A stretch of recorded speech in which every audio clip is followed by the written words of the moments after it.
Hello everyone and welcome to Overall Vibing, where I wear overalls and vibe. My name is Zachary Medeiros and I am the host of this amazing, exciting new podcast. This is the 4th episode, but before we get into that, I want to tell you guys that this episode is sponsored by Anchor.fm, the easiest way to make a podcast. Learn more about them in the description. So right off the top of the show here, we have some new news, but before I get into it, I just want to say that we are doing this a bit late.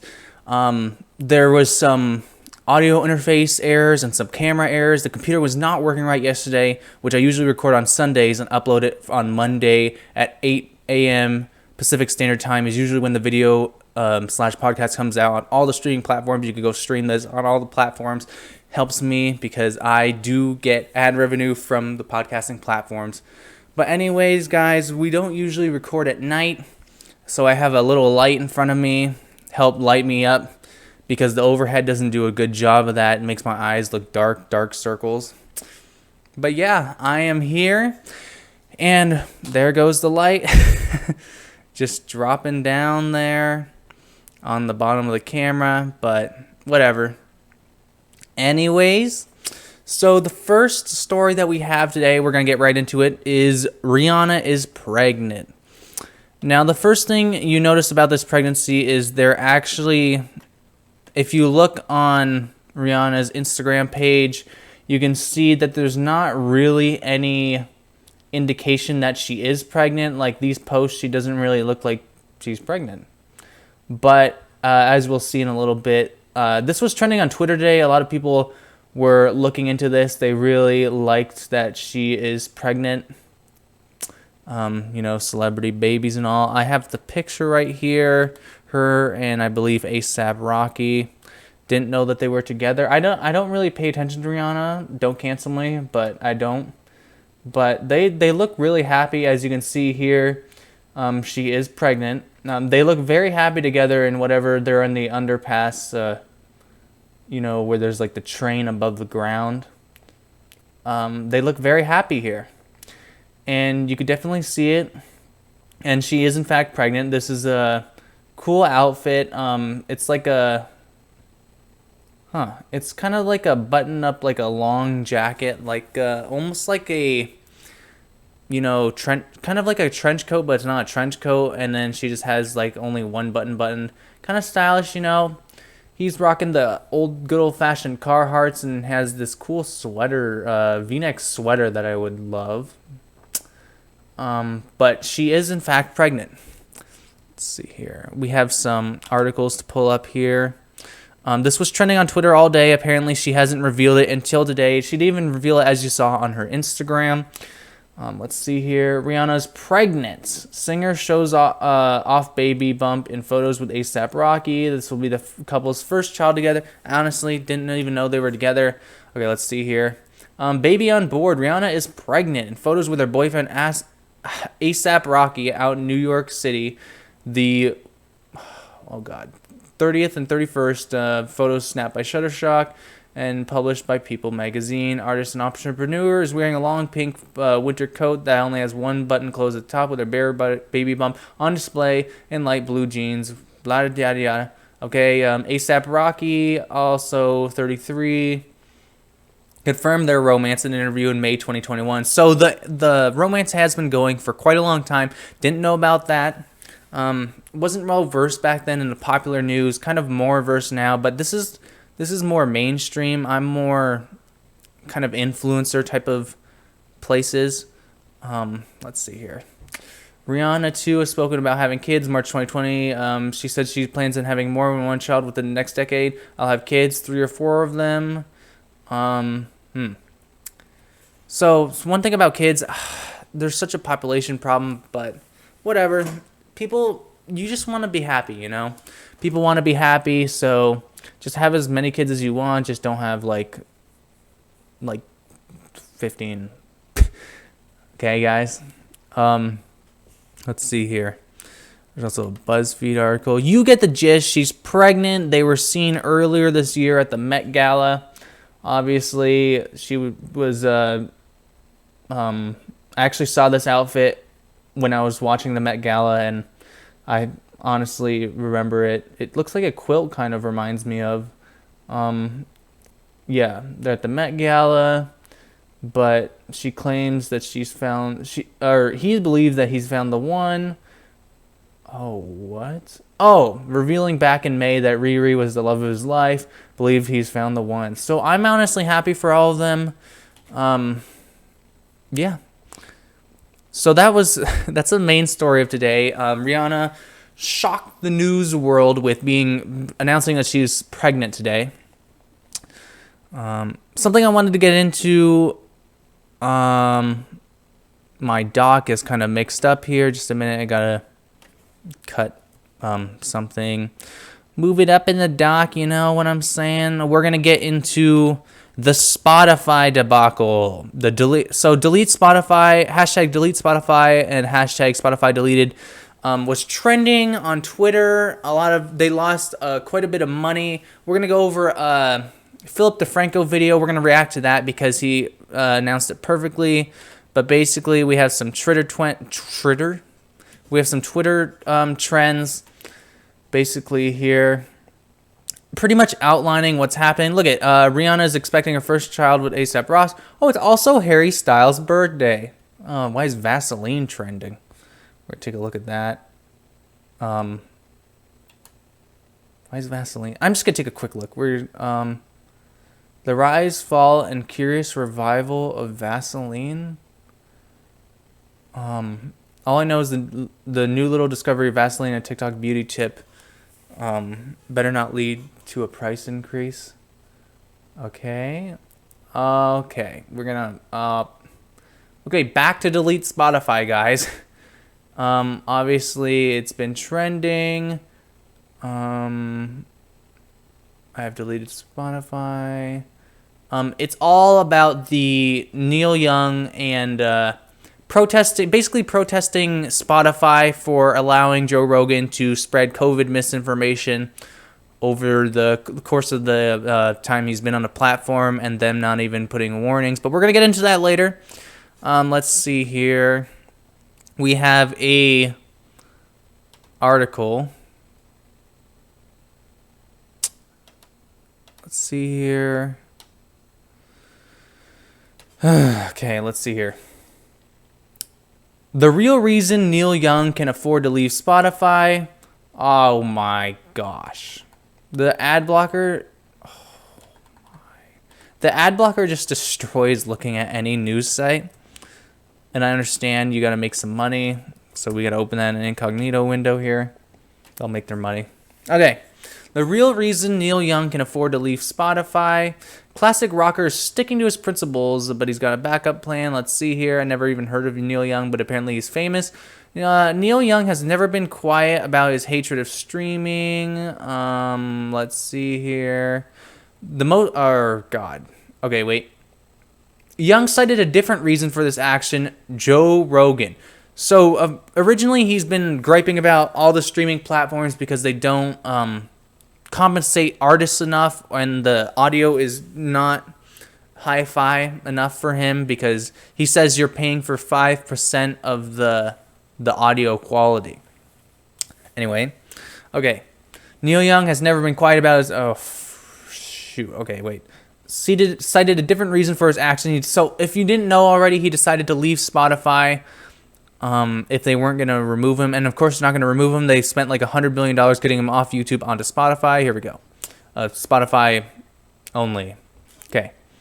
The most popular podcaster in the world has been trafficking COVID misinformation, promoting quack treatments on his show throughout the pandemic. Dr. Anthony Fauci has pushed back against Rogan's snake oil, and earlier this month, 270 health professionals signed an open letter countering the COVID misinformation on the Joe Rogan Experience. Neil Young, however, was the first major artist to strike back against Spotify's continued platforming by Rogan by weaponizing his catalog. As of this writing, Young's music is no longer available to stream on Spotify, with the exception of some scattered compilations features, as well as Crosby, Stills, Nash, and Young, and the Young catalog. Okay, here. Let's see. Where's my mouse? Okay. So yeah, that's what happened. Basically, he left. He said, "Hey, I'm done with this. I'm not taking this anymore." And another popular artist amongst people who were around Neil Young's time has also left or starting to leave or left. We're gonna get into that in just a little bit here. But anyways, that happened. Yeah. Because he is a force. So that was also trending to the doctors and health professionals signing the open letter. Basically, sorry guys, I keep messing with my hair because I just got out of the shower. And I don't usually do it after I take a shower, because then all the oil is out of my hair and it just falls into my face. But yeah, so we're going to get into that in a little bit once we get to Philip DeFranco's video here. Okay, let's see here. We have a random Twitter user being pissed off about it and saying he or she, I don't know, will not be leaving Spotify. All right, let's see here. Hashtag delete Spotify. No thanks. I like the service and see no problem with differing opinions on the platform. So there is the fact that, hey, this silencing people, like, so YouTube, for example, is deleting or branding people who put COVID misinformation or election misinformation, stuff like that, vaccine misinformation as well. They're just flat out removing them, and that's censorship, but that's their own platform. It's not like a public place, basically. So free speech, I believe, does not apply to the platform owners can basically say whatever they want to be on their platform and whatever they don't want to be on their platform, and that's all good. I'm all good with that because it is a company. Yeah. But okay, let's go back to this. And then let's see here. Just signed up for, so here's someone else, just with an American flag emoji in their thing. Apparently all of my favorite music is on there, and they just dumped a bunch of crap no one knows or cares about off the platform due to some artist's overinflated sense of self-worth. Plus, I can listen to Joe Rogan. I think they have ads, so you can listen to Rogan anyway. It's unfortunate people can't see past some differences. He doesn't claim to be a doctor himself. His concept has always been the same. Now it's just more popular. It's a problem all of a sudden. Is a weird hill to die on. Basically, it's not a very good argument.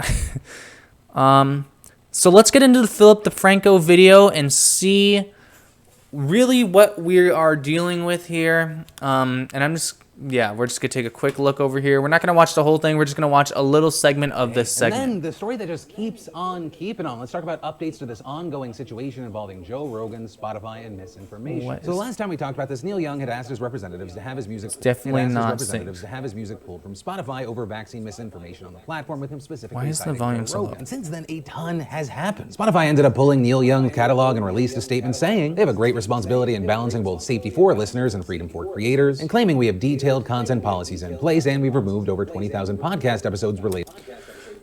So the thing I have about what he's talking about here, Spotify basically quoted, Okay, we have detailed content policies in place, and we've removed over 20,000 podcast episodes related to COVID-19 since the start of the pandemic.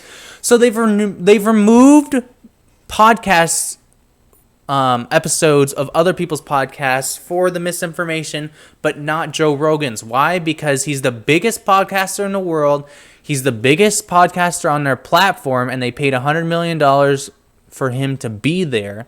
So of course they're not going to remove it. But me, I probably would get, if I did misinformation, my podcast would probably be just removed entirely because it's so small. Okay, let's just go back here.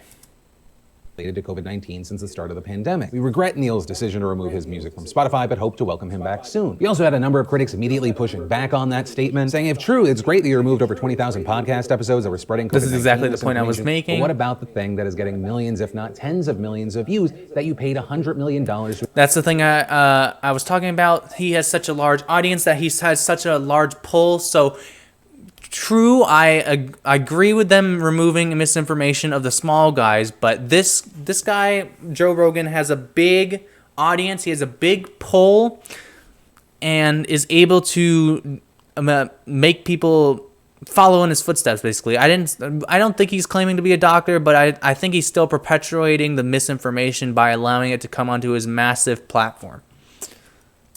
To exclusively bring to your platform. But it didn't stop there. We saw other artists speaking up. Joni Mitchell and Bruce Springsteen's guitarist Nils Lofgren also requesting that their music be removed from Spotify. Also, while not saying that it... So here's another thing. I didn't know that artists can request to remove things from their library because apparently they're their own record company. This is driving me insane. They're their own record company, and yeah, this hair's too dry. But they're their own record company. Like if, for example, Olivia Rodrigo, I think it's, is it really the artist's choice, even when they have like not their own record company, to remove out of the whole platform? But Spotify, I believe, is one of the, if not the largest music streaming platform in the United States. All the young people have it. I personally have Apple Music, I got it free with my AirPods for like a year or something. But yeah. I think it's a lot of pull over there. I didn't know that artists could actually remove it, but I think it's important for artists to stand up for what they believe in, and yeah, even if that means removing music from certain platforms.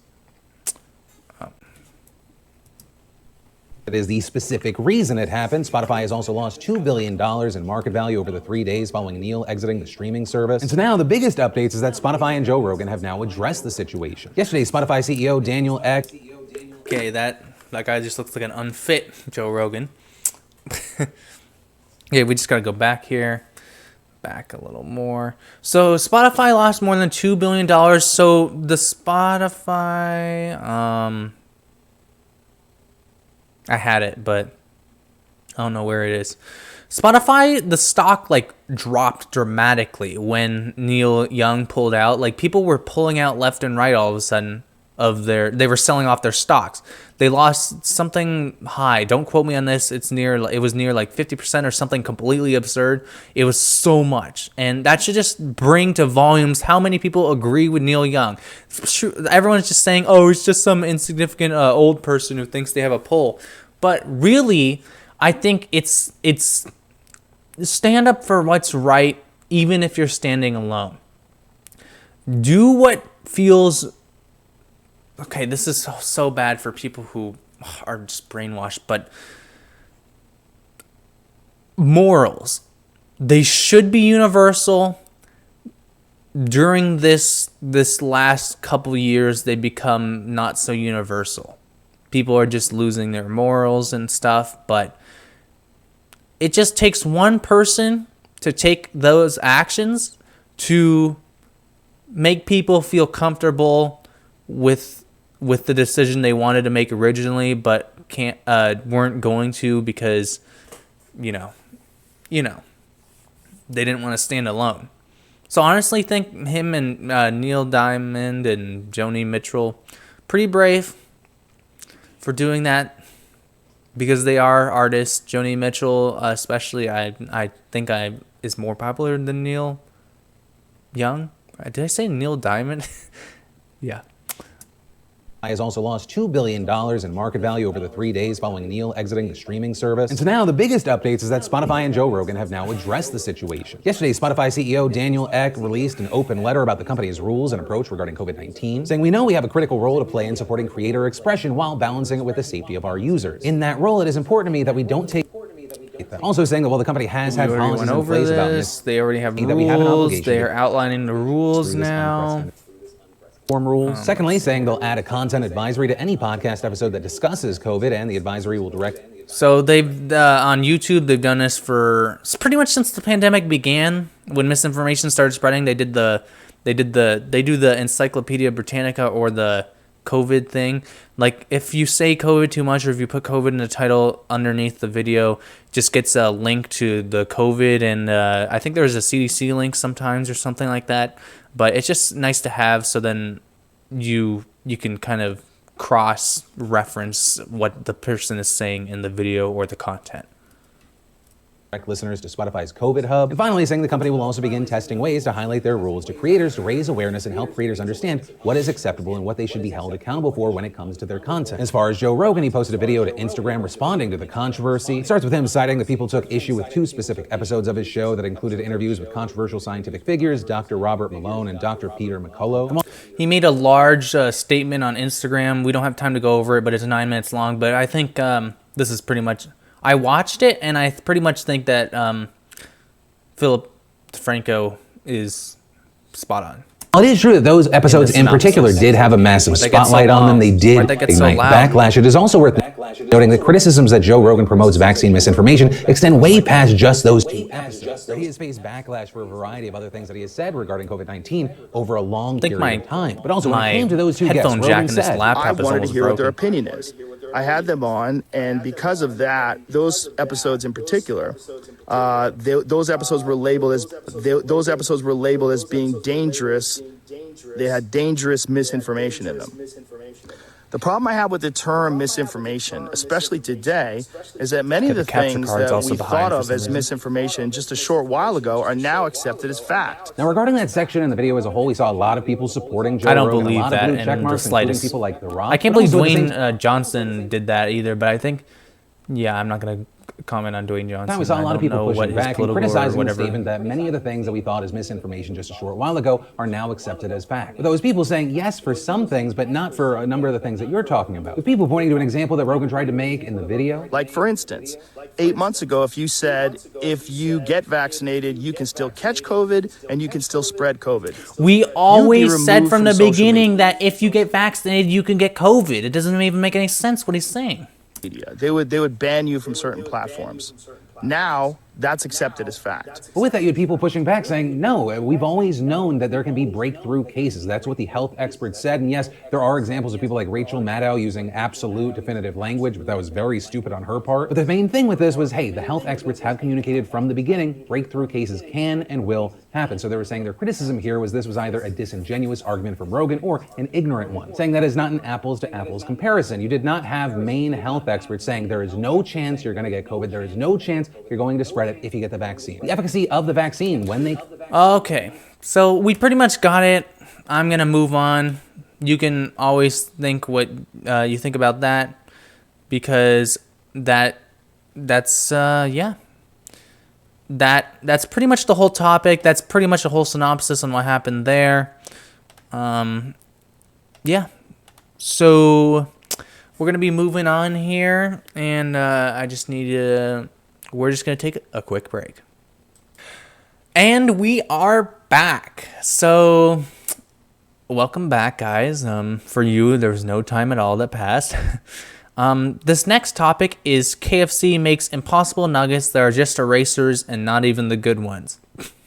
And we all know what you meant. So, you know those brown erasers that you used to have as a kid versus the white ones that really just rubs all the lead off the paper. I don't know what to say. The brown ones always used to smear it. But the brown ones are also cheaper. You get like 30 for like $1. And yeah, the Pentel, the white rectangle ones, they're like Gucci. But these ones that we're about to watch here is the bad one. So we have a review bra, you know, the guy who went, my disappointment is immeasurable and my day is ruined. That guy, he reviewed the nuggets. So we're just going to take a quick little snippet and see what he has to say and take a look at these nasty things, because I didn't want to buy them, because that's too much money to waste.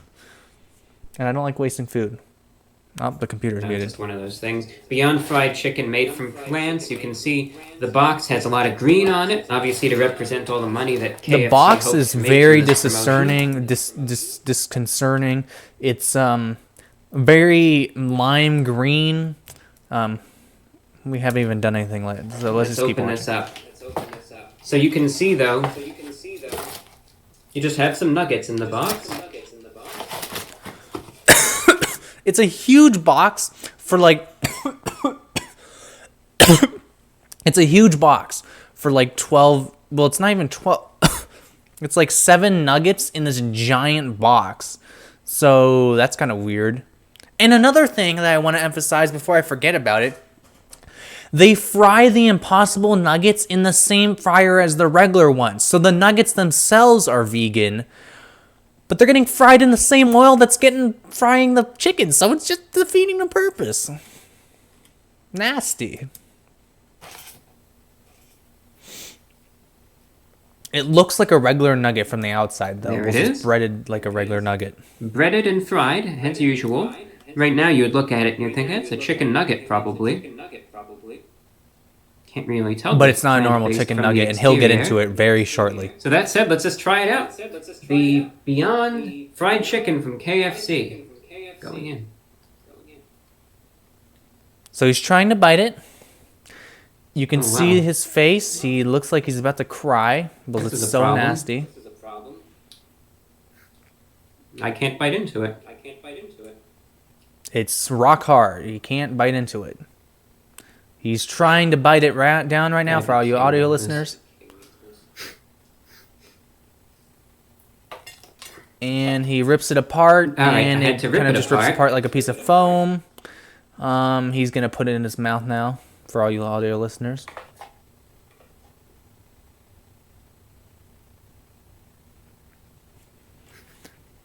Doesn't look like he's completely blown away from this.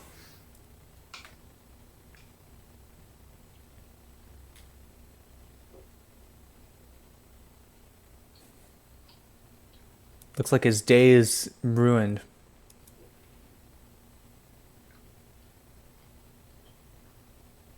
Not much is happening. He's chewing, he's looking around, he's thinking about what he's going to say about these nasty nuggets.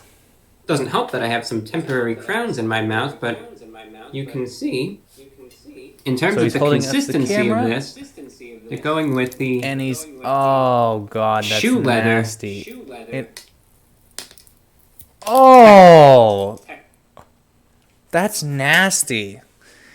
He ripped it apart. It kind of looked like chicken for a while there, but then there was a snap. And that is not how chicken is supposed to sound when you rip it apart. It's supposed to be nice, tender. But this, he just ripped it apart and sounded like he just snapped a stick in half. Texture, in terms of how rough it is, how chewy it is. So that's a problem. He couldn't even chew it. I'm not going to go on a full-blown tirade like I did in the last video, you know. It's just one of those more, I don't want to say lackadaisical days, but, you know. So you get the gist. It's pretty much nasty. It's hard. It's a rubber sole of a shoe.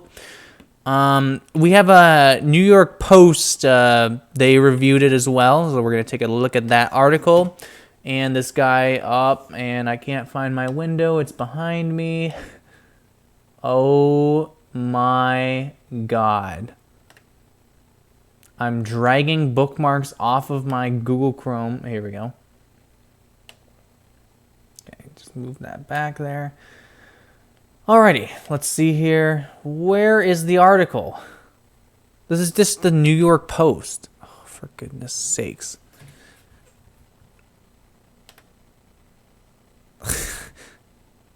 This is how we have technical difficulties so easy around here, guys. It's just a wreck. Okay, here it is by Steve Kuzo, and he wrote this in January 14th, about the time that the KFC Impossible Nuggets came up to be. All right. So he says, KFC's new fake chicken nuggets are really gross. Here's him looking petrified by it. I love how flabbergasted his face looks in this picture, though. He just looks like he doesn't want to eat it. A lot of people keep saying that this is actually inedible. When they tried it, they're saying that you don't get enough. They're saying it's too expensive. They're saying it's not vegan because it's fried in the same fryer as the chicken. And they're saying it's inedible because it tastes like the hard sole of a shoe. And I can believe it. The texture, I mean, the way you snap that nugget, did you hear that noise? That's disgusting. Let's just keep reading here. So he reviewed it. Let me get control of my trackpad. Okay. KFC is the latest fast food giant to claim that plant-based chicken could taste as good as the real thing, but the chain put the wrong foxfowl to make its case. The chain surprisingly long-awaited Beyond Nuggets 6 for $7.99. That's not a good deal. That's 6 nuggets for $7.99? That's more than $1 per nugget. Unless if it comes with a drink, but that's still not worth it. Up, and it's saying, okay.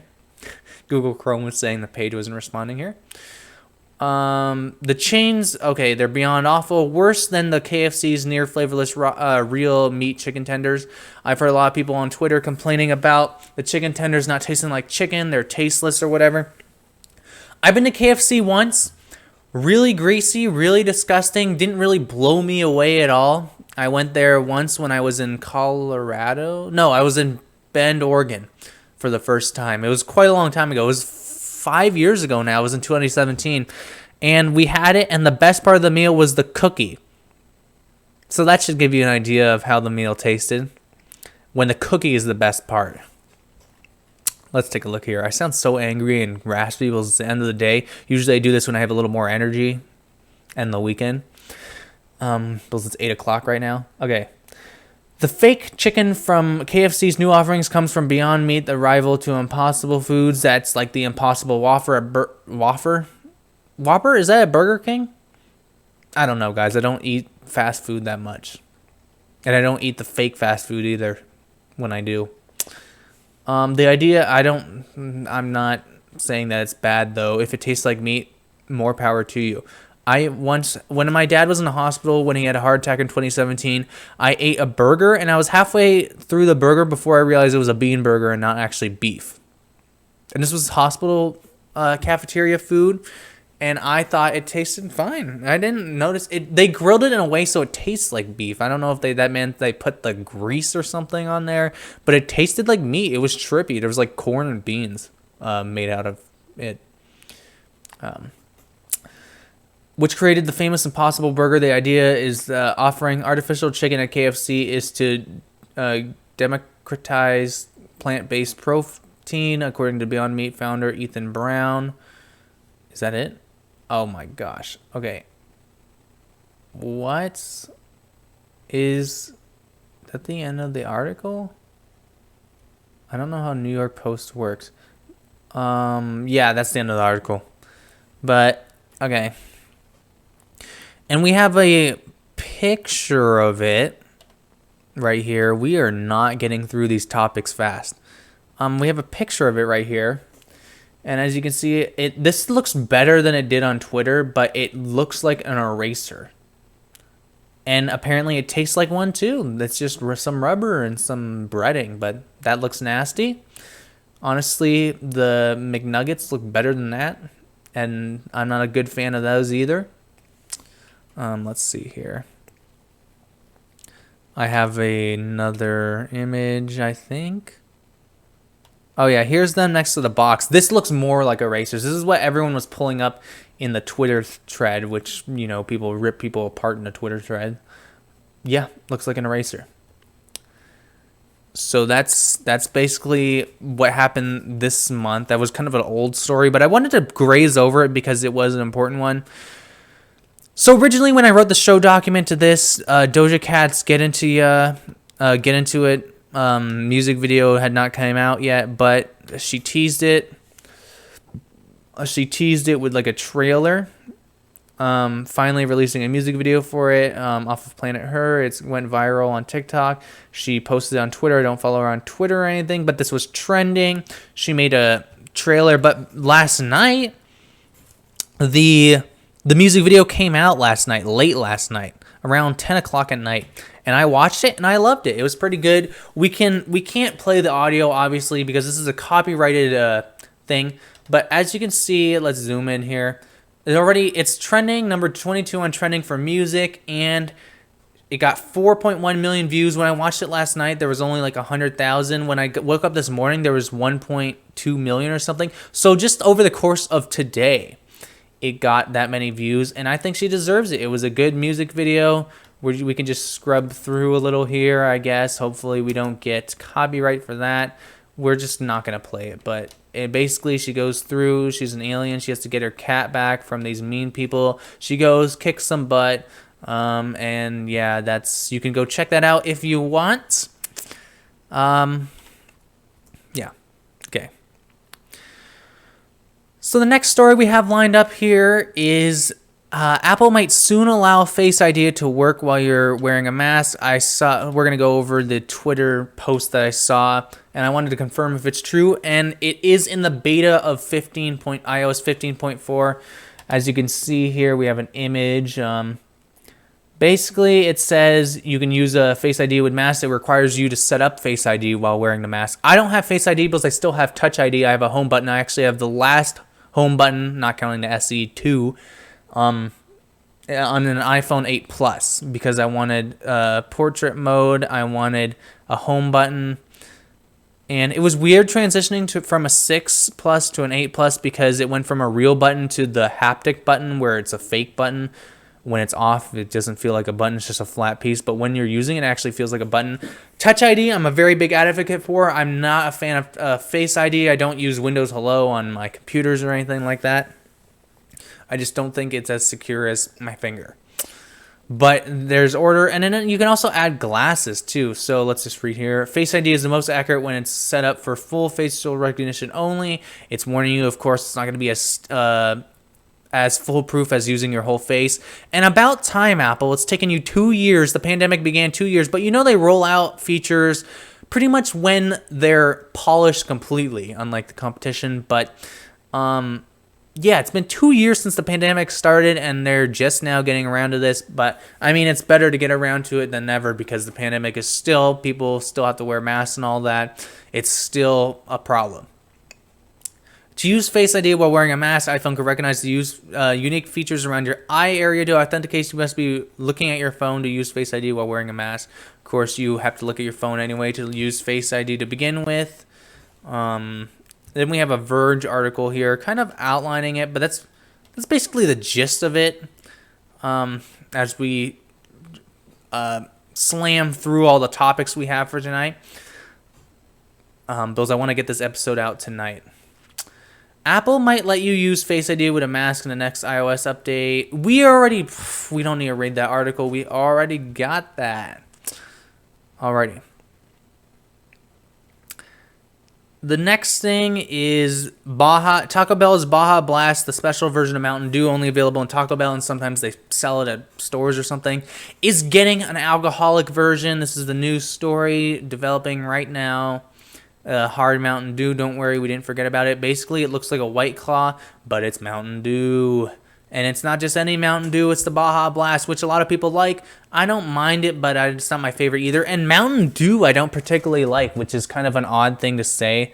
But I don't like the amount of caffeine. The taste is subpar. I'd rather have a Sprite or some sort of Coke or Pepsi. I'm pretty open to that. Mountain Dew is definitely not. It's almost my least go-to when it comes to soda, because I don't need caffeine at all. So here's how it looks like, and it's 5% alcoholic. This literally looks exactly like a White Claw, cherry. Let's just look that up here. Just look up. It looks exactly. Well, not really when you're comparing it. The circle kind of drove me to it. It also has 5% alcohol. And yeah. So that's what's happening there. New Baja Blast. It's not getting sold at Taco Bell, obviously, but you can buy it at a store. Kind of a 6-pack of brews. Let's see here. We kind of have some topics. We're rushing through them. Ed Sheeran hasn't had a cell phone since 2015. Kind of crazy because back in 2015, that was like the iPhone 6 days, which is a great day. That'll always be my favorite phone. Favorite phone, iPhone 6, just regular size, not the Plus, not the S, just an iPhone 6. Has the headphone jack, Apple headphones, all that jazz, Windows 7. Happy place. Technological happy place there. We're just putting up with Windows 10, and we're going to have to put up with Windows 11 when we have to upgrade all this stuff, which none of these computers can, except for I only own one computer that could get to Windows 11. So basically, they made 6 computers useless in my house. Anyways, that's enough ranting about Microsoft. Let's get to Ed Sheeran. Hasn't had a cell phone since 2015, and we're dumbfounded. That's crazy, bro. See, I don't know how you don't have a cell phone in the 21st century. Like, you have to call someone or text someone or something, right? Like, even just to make a phone call, even a flip phone, I don't know how he makes it like that. But, let's see here. We have the article here. If I could get it over to the other screen. Okay, on the best thing that... So let's just look at what he says. I don't carry a phone, no. I haven't had a phone since 2015. Sheeran told host and series founder Ben Clemmer, explaining he got really, really overwhelmed and sad with the phone. I got sad with the phone, so I threw it away for the rest of my life. I've just spent my whole time in a very low place. I got rid of it, and it was just a veil lifted. Guys, I always advocate for using your phone less, but I think nowadays you should have a phone. What if you're in a big city? What if you're about to die? Probably need a phone to record it. It's just good to record things if you need to record it for police things, for yourself. Take pictures. Like, what is he carrying a camera around? How you're just leaving all these memories behind with people, or you just Chelsea, take this photo for me. Send it to me on email so I can look at it on my computer. I didn't so much cut contact with people. I just limit contact with people, multiplying after his tour, the stress of constantly answering text messages. Back then, there wasn't as robust of a Do Not Disturb. The new Do Not Disturb that came out, where it delivers notifications silently, and it gives you an update on what you missed. It like gives you a catalog if you get like 1,000 notifications, and it's perfect. I get so many notifications during the day, and I just put it on Do Not Disturb. Unfortunately, it makes everyone go to voicemail if they try to call me, but I put it on Do Not Disturb, and my parents complain about that all the time, and it's just perfect. It just works. And yeah, so that's basically that story, as we're nearing the 41-minute mark here of the recording. Anyways, the next story we got is Melanie Martinez, the girl who did the I Guess I'm Just a Playdate to You, the TikTok song that actually came out in 2015 or something like that, makes an NFT after saying she's reducing her carbon footprint. So that's pretty contradictory. I'm reducing my carbon footprint, but I'm going to make an NFT which uses so much energy. Those cryptocurrencies are all a joke. Every NFTs that are associated with the Ethereum are not eco-friendly. I think this is what she wrote. I want everyone to clearly understand each... Okay. I'm not doing... I think everyone deserves to know that as now. There's no such thing as an eco-friendly NFT. I don't know exactly what's happening here, but there's some controversy. Let's just go to the next thing here. What are NFTs? NFTs are unique cryptographic tokens that exist on a blockchain and cannot be replicated. NFTs can be used to represent real-world items like artwork and real estate. Tokenizing these real-world tangible assets allows them to be bought, sold, and traded more efficiently, reducing the probability of fraud. I don't know how are you gonna... If I want an NFT of, like, for example, if I had like a piece of art right here, what fraud is going to happen when I'm selling it is the only piece. I mean, you could replicate it, but like, whatever, dude. It's just part of life. Criminals are going to find a way. Doesn't matter. And there's already been so many cryptocurrency scams and NFT scams. So obviously criminals find a way, whether you make a blockchain or whether you actually have a tangible object. It doesn't matter. Criminals are going to find a way to exploit that. I just spat everywhere. And they're going to find a way to exploit that. Keep in mind, these aren't just regular PNG files, but are layered. So they have unique sequences to avoid fraud. What is a blockchain?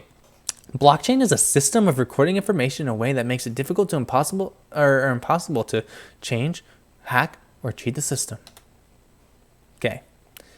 Why is Ethereum bad? It requires a lot of power to run. If something, the 1 week of power usage in a regular American household, what? 11,000 hours of you watching Tube. Just one NFT transaction. See, NFTs are just a waste of time, waste of money, waste of energy. And yeah, feel confident with that. So the next story we have here is, we're getting near the end here, is the 2021 Super Bowl halftime dancers. Some were labeled as volunteers and were left unpaid. We're going to briefly go over this. I'm not going to go too deeply into this because we just don't have the time tonight. It's getting late and I want to go not have to edit in the middle of the night. Unpaid dancers said they worked side by side with paid dancers in the 2021 Super Bowl halftime show. Let's see here. That's the one with The Weeknd. A red suit, coat, and hat. That's what some dancers were paid for more than 60 hours of work during a period of 10 days as part of Fieldcast during the Super Bowl 55 halftime show featuring The Weeknd. Recalled his experience as an unpaid volunteer towards the end of the performance. Paid dancers to join the unpaid dancers at the field surrounding The Weeknd as he sang. Everyone on the field was dancing, wearing the same uniform. Unpaid dancers were taught choreography by a professional choreographer. The paid dancers were in front of me, beside me. Some of them were changing jackets and they blended in with us. We were literally standing next to celebrity dancers. They were treated unequally. Paid dancers received $712 a day and $45 per hour for their rehearsal time, as well as a $30 per diem and a $250 COVID stipend if the dancer was to report clinic tests on a non-work day. Unpaid dancers sat in stadium bleachers for up to 2 hours in the cold while waiting to rehearse, as their paid counterparts spent the time in green rooms. Outrage is rising in the dance community when it comes to the way the dance artists are treated as unpaid volunteers working in the field during Super Bowl halftime shows, past and present. Yeah. Okay, we're behind a paywall now, both the LA Times. But basically, that's the whole story. Crazy. I can't believe that people were scamming them like that. Everyone that was a dancer there deserved to be paid. They were literally all doing the same exact thing. They were all doing the core. Many of them reported working for 72 hours, not being paid. Like, why are you there? I don't understand. But either way, they still should not have been exploited for that. And so it's not their fault. It's literally the organizers and whoever's in charge of all this stuff. But yeah.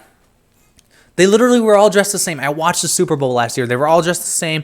They were all dancing the same. And then half of them were getting treated fairly with pay, warmth. And then half of them had to sit out in the cold and just work for nothing. So, yeah.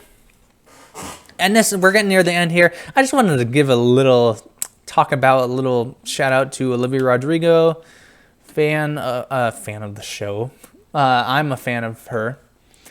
She posted this, and it's just her surrounded by pink butterflies, and it left fans speculating because she had a post previously where she posted with a bunch of emojis, and people were trying to read into that because people were wondering about a Sour Deluxe or releasing some more singles.